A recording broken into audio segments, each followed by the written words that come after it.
Muito boa tarde a todos. Então, hoje viemos fazer um comunicado muito importante.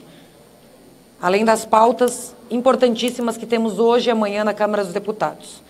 Gostaria de comunicar a todos a minha renúncia à liderança da minoria da Câmara dos Deputados para transferir essa responsabilidade ao deputado Eduardo Bolsonaro. Tomamos essa decisão convictos de que o Brasil precisa de união e de coragem, especialmente diante das perseguições políticas que tanto o Eduardo quanto seu pai, Jair Messias Bolsonaro, estão sofrendo, além de tantas outras pessoas, como as pessoas do dia 8 de janeiro. Tenho convicção de que, acima de qualquer interesse pessoal ou partidário, existe algo maior, o compromisso com a nação brasileira. Eduardo, mesmo exilado diante dessas perseguições, tem demonstrado firmeza e dedicação na defesa das liberdades individuais e na busca para também tentar restabelecer o reequilíbrio entre os poderes, que é uma condição essencial para que tenhamos uma plena democracia.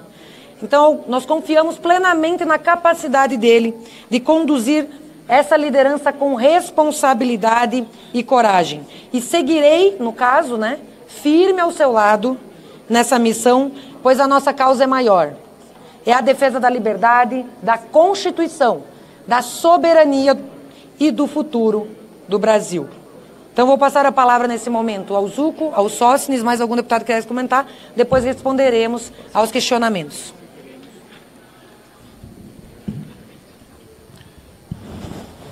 Boa tarde a todos. Como líder do maior partido de oposição da Câmara dos Deputados, é atribuição nossa a indicação dos líderes da oposição, neste caso o líder Zuco, e neste caso, até este presente momento, a deputada Carol Detoni. Ambos líderes têm feito um excepcional trabalho, mas devo, neste momento em que a Carol abre mão como um gesto de sua grandeza, como um gesto a ser registrado pelo nosso partido para a eternidade, Carol. Porque a política ela é feita de gestos.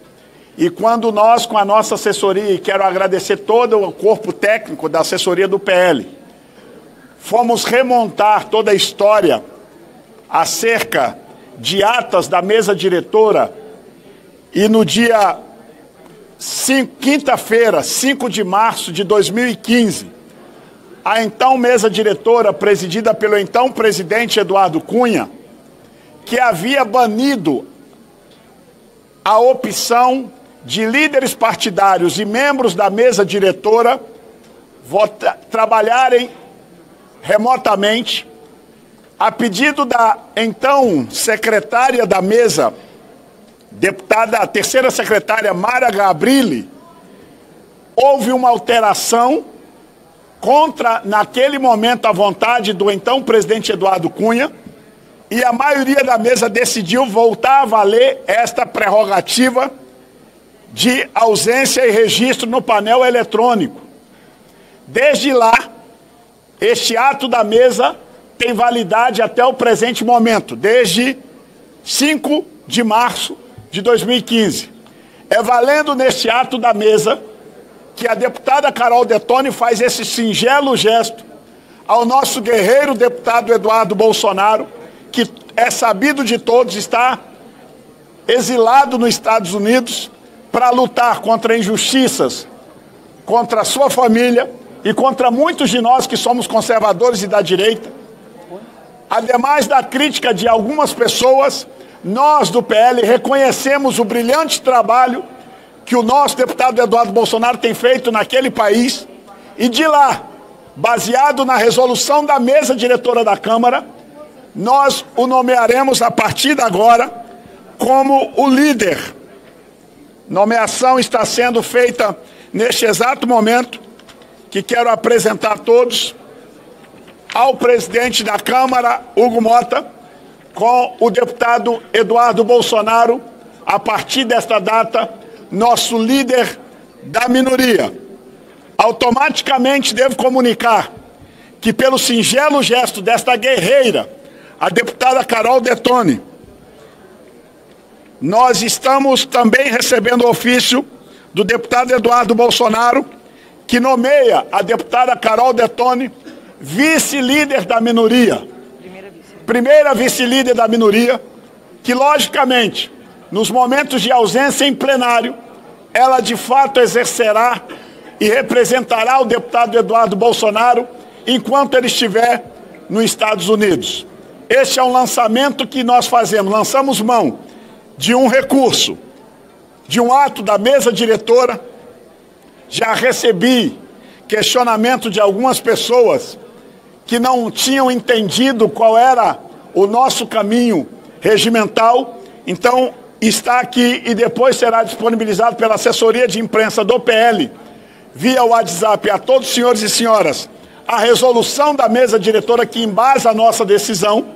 Decisão essa amparada nesta resolução da mesa e já dialogada com o presidente Hugo Mota, que eu comuniquei deste fato, junto com o líder Zulco, no dia de ontem, o que nós iríamos comunicar a todos os senhores e senhoras da imprensa, a todos os senhores e senhoras brasileiros, no dia de hoje. Dito isso, passo a palavra ao líder Zulco e depois estamos à disposição para mais alguns parlamentares e respostas de quem tiver dúvidas. Tentando aqui qualquer coisa. A minha fala é muito rápida, só de forma muito simples, aproveitando a presença de toda a imprensa, dizer que já uma das primeiras orientações do nosso líder da minoria, novo líder da minoria, Eduardo Bolsonaro, é sim trabalharmos a pauta que a Carol, o Sóstene e toda a oposição trabalhou tanto para a conquista da nossa anistia.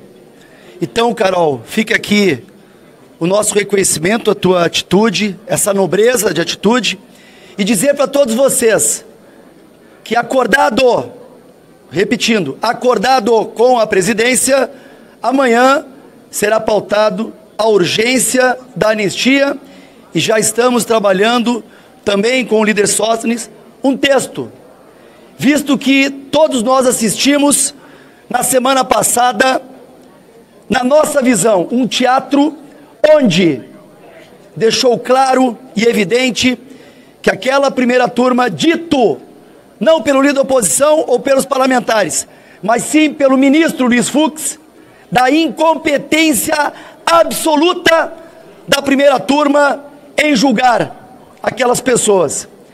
Poderíamos falar do golpe sem governo deposto, ou de um crime que não pode ser punido por cogitação, inclusive com uma analogia ao PGR, antigo PGR Janot, mas eu sei que muitos aqui vão ir para uma ideologia e não para o mundo jurídico, que foi às 12 horas, muito bem estruturadas pelo ministro Luiz Fux.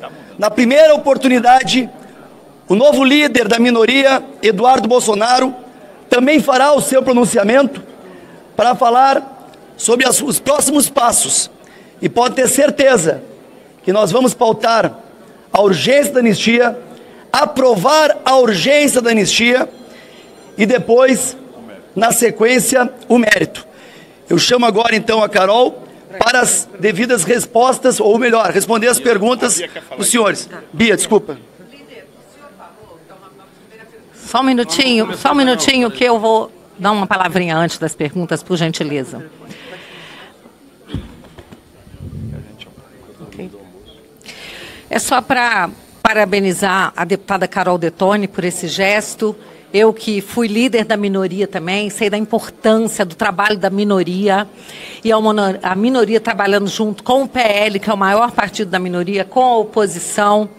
Temos realmente muito que lutar, principalmente pela anistia, e o novo líder, o deputado Eduardo Bolsonaro, tem lutado muito com afinco, com dedicação total a esse tema. Quero falar aquelas pessoas que hoje têm familiares presos, que nós não desistimos de vocês nem por um minuto, e que nós não podemos, de forma alguma, baixar a cabeça para perseguições políticas. Esse é um momento muito delicado na história do Brasil e nós, a oposição, o PL, a minoria, estamos unidos, unidíssimos aqui na busca desse resultado. A anistia, ela precisa ser aprovada da forma mais ampla, totalmente ampla, geral e restrita. Foi assim que sequestradores, assassinos, guerrilheiros, terroristas receberam a anistia para pacificar o país. O que nós queremos é virar essa página da história,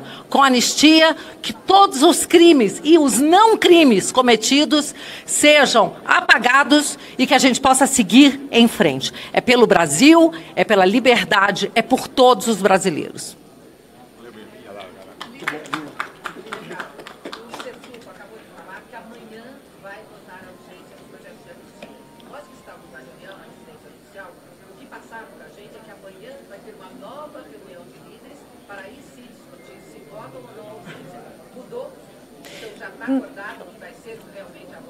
Não, nós teremos uma reunião de líderes amanhã. Inclusive, metade dos líderes quer votar a MP da energia elétrica amanhã. E houve uma grande divergência com relação ao texto, né, da tarifa social e com relação a outras partes de compensação que não ficou bem esclarecido. Líderes, inclusive, do MDB ficaram questionando muito algumas partes do texto. E com relação à anistia, foi um combinado votar prerrogativas hoje e anistia amanhã. A urgência. Então, nós vamos ter essa reunião onde ratificaremos a nossa intenção de votar a anistia, com certeza. E também a designação do relator, né?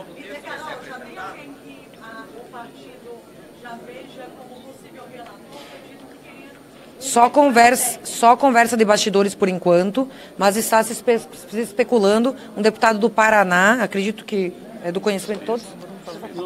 Deixa o Hugo comunicar. O Hugo que tem que comunicar, na verdade. Mas nós estamos aqui para falar sobre a questão da renúncia da liderança da minoria e algum esclarecimento quanto a isso. Algum questionamento?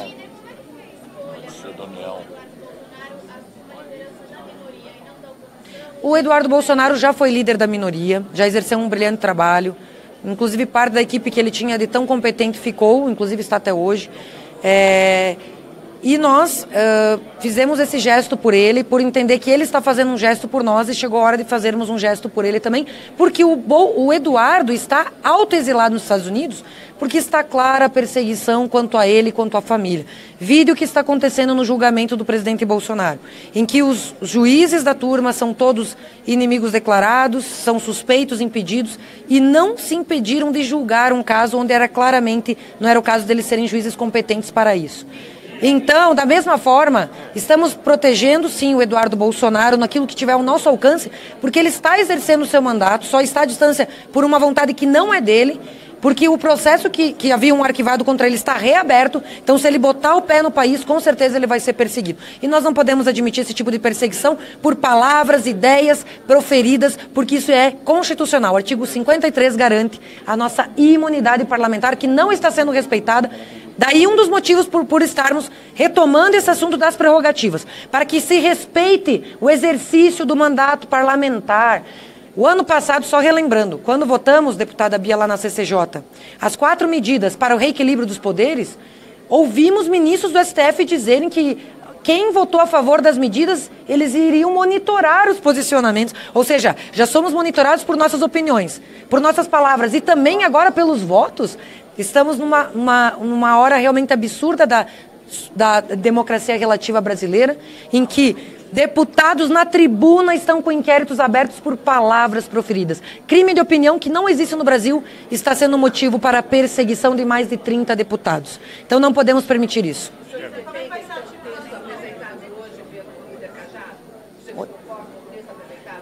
Falamos para o deputado Cajado que temos pontos a contribuir com o texto, inclusive o caput do artigo 53, para que tenhamos uma proteção não só na tribuna, mas também em qualquer ambiente que o deputado estiver. Por exemplo, o deputado está na sua base, fazendo um discurso, num comício, na rede social. Nós precisamos ter essa proteção, porque a nossa atividade parlamentar, ela é ampla.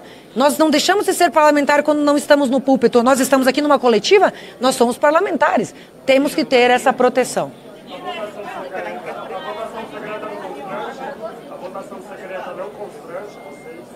é um objeto de questionamento por parte de alguns deputados da nossa bancada e nós estamos debatendo esse texto. O deputado Sócrates quer responder essa, com relação a isso. Respondendo sobre a votação secreta, eu acho que essa pergunta deveria ser respondida pelos deputados constituintes, porque lá eles decidiram que a votação seria secreta. Nós só estamos referendando o que os constituintes originários, por algum motivo, e eu acho que constituinte originário não estava com nenhum interesse anti-republicanos, que colocou essa votação para ser secreta. Se eles têm essa motivação, se eles tiveram essa motivação no passado, por que se constranger por essa motivação no presente? Nenhum constrangimento. Vide o caso que acabei de mencionar na CCJ. Quando temos deputados querendo reequilíbrio dos poderes, querendo votar a PEC 8 das decisões monocráticas, a PEC 28, eles votaram a favor. Os ministros do Supremo estão querendo monitorar quem votou a favor. Isso é uma clara perseguição. Então, para a gente poder ter independência no exercício parlamentar do voto delegado pela sociedade brasileira, que essa sim é soberana do poder no Brasil, porque o poder emana do povo, está na nossa Constituição, a gente tem que ter liberdade para poder agir, para poder votar, e não constrangimento de acordo com algum tipo de votação. Então, há momentos em que a votação secreta pode nos proteger de perseguições, como o caso que comentei agora há pouco na CCJ.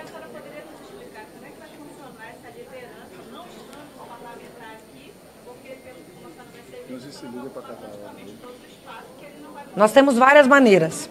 Durante a pandemia, nós tivemos o recurso da videoconferência, em que todas as sessões foram feitas online. Nós iremos pedir para que ele possa se pronunciar online, para que ele possa fazer seus discursos. E, independente disso, existem os vice-líderes que vão ter delegação também para atuar, como ocorre. Se eu não estou numa comissão e delego o tempo de líder para outro utilizar, mas faremos reuniões com ele, teremos as suas diretrizes, então não prejudica de forma alguma, temos recursos tecnológicos para que ele possa exercer plenamente. E tudo isso está autorizado pelo regimento e desde a pandemia, inclusive por videoconferência, se for o caso.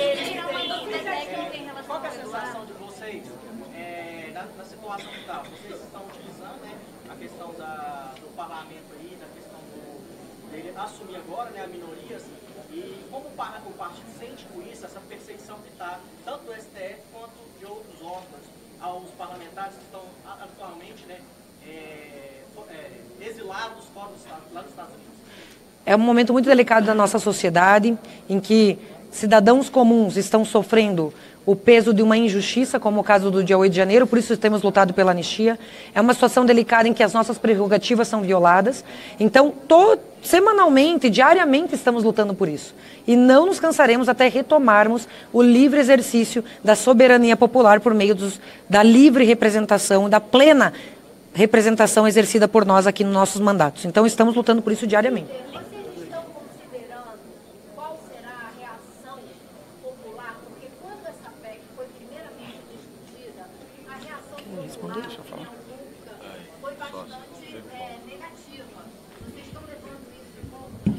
Deixa eu perguntar, eu vou te responder com uma pergunta. Aumento de imposto é pauta popular? O atual governo do descondenado aumentou mais de 24 impostos em 2 anos e meio, a maioria deles votado nessa casa. Quando é para aumentar imposto, ninguém pergunta se é pauta popular, se a população aceita, até porque se perguntasse, ninguém é a favor de aumento de impostos. Nem sempre nós nesta casa votamos o remédio doce ou xarope. Seria muito bom para nós votarmos só xarope. Às vezes nessa casa a gente tem que votar morfina para curar um câncer. E o que nós estamos votando aqui agora é uma morfina para corrigir uma distorção que o STF vem fazendo de algum tempo para cá.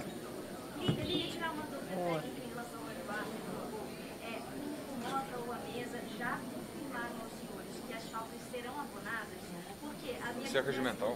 Que me explicaram tecnicamente que lá atrás, em 2015, se o deputado, o líder, até quem é presidente de partido estivesse fora do Brasil e não tivesse autorização da Câmara, a falta não era abonada, que é o caso do Eduardo. Então eu queria saber se isso tecnicamente foi falado com os senhores, se o Mota confirmou que irá abonar, porque pelo que eu entendi, o abono de faltas é feito numa fase posterior pela mesa diretora. Mas não se trata de abono de falta. A resolução de 2015, ela é muito clara. Não é abono de falta. Ele é líder, como todo e qualquer líder, ou todo e qualquer membro da mesa diretora. A palavra técnica é ausência justificada. Não é abono de falta, é ausência justificada. Isso cabe a qualquer líder nesta casa, como a qualquer membro da mesa diretora. É isso que diz a resolução. Mas o que me disseram é que se o deputado estiver fora do Brasil sem autorização da Câmara, olha só,